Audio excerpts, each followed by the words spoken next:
Hi friends, good morning. मैं आपका दोस्त मोटिवेशनल स्पीकर एक बार फिर आपका स्वागत करते हैं आपके यूट्यूब चैनल में एजुकेशनल फ्रेंड में। दोस्तों, मॉर्निंग मोटिवेशन के सीरीज़ में आज मैं लेकर आया हूँ आपके लिए एक स्पेशल कहानी। एक कहानी हमें सिखाएगी कि कैसे हमारे जीवन को सक्सेस होने के लिए धैर्य और समय का कितना महत्व होता है। तो देर ना करते हुए दोस्तों शुरू करते हैं आज की कहानी। एक बार एक जंगल में एक साधु नदी के किनारे बैठकर तपस्या कर रहा था और तपस्या करते करते वो बीच बीच में बहुत जोर से चिल्ला कहता है कि जो तुम चाहोगे सो पाओगे, जो तुम चाहोगे सो पा सकते हो। उसका यही काम था। रोज़ सुबह वो से लेकर शाम तक वहीं प्रार्थना करता था, तपस्या करता था और ये लोगों आते जाते लोगों को देख यही बोलता था कि जो तुम चाहोगे सो पाओगे। कुछ लोग उसे पागल समझ के इधर उधर से हंसते थे, उस पर सड़क साइड से निकल जाते थे। कुछ लोगों को लगता था कि मूर्ख है, इसका काम ही ऐसा है, तो उसको कुछ लोग डांटते भी थे कि तुम क्यों चिल्लाते हो ऐसा। एक बार उसी रास्ते से एक नौयुवक जा रहा था। वो अपने जीवन से बहुत परेशान था। वो बहुत सारे कुछ व्यापार करना चाहता था और अपने जीवन में आगे बढ़ना चाहता था, लेकिन उसे कोई रास्ता नहीं मिल रहा था, कोई मार्गदर्शन नहीं मिल रहा था कि मैं क्या करूँ अपनी लाइफ में, कैसे कुछ करूं। करना बहुत कुछ है लेकिन कैसे करूं ये समझ नहीं पा रहा। तो निराश होकर वो उसी रास्ते से जा रहा था।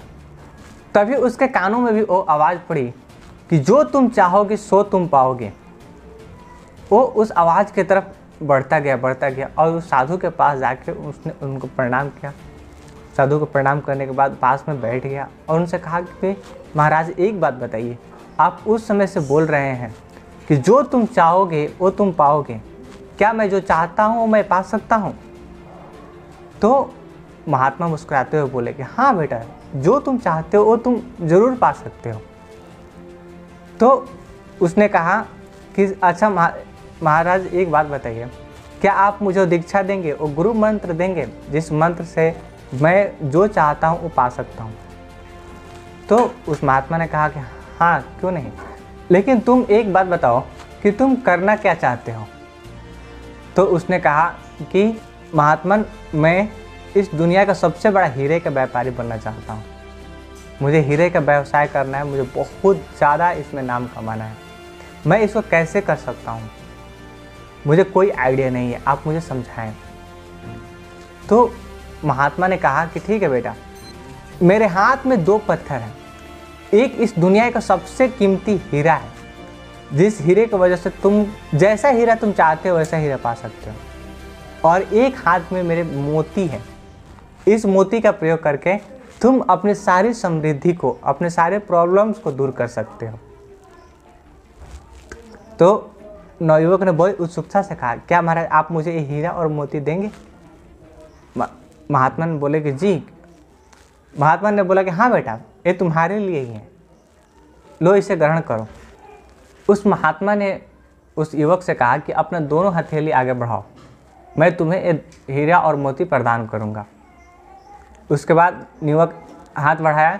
महात्मा ने एक हाथ आगे बढ़ाकर कहा कि बेटा, ये लो, ये दुनिया का सबसे कीमती हीरा है। इसे हम लोग समय कहते हैं। इसे तुम धारण कर लो, इसकी कद्र करना। इस हीरे की वजह से तुम दुनिया में जितना हीरा तुम चाहते हो उतना हीरा तुम बना सकते हो। फिर उसके बाद उन्होंने दूसरी हथेली बढ़ाया और कहा कि ये लो, ये मोती है। इस मोती को हम लोग धैर्य कहते हैं। किसी कार्य में अत्यधिक समय लगने के बाद भी तुम्हारे मन मुताबिक अगर फल ना मिले तो इस मोती को तुम धारण कर लेना, ये तुम्हें एक साहस देगा।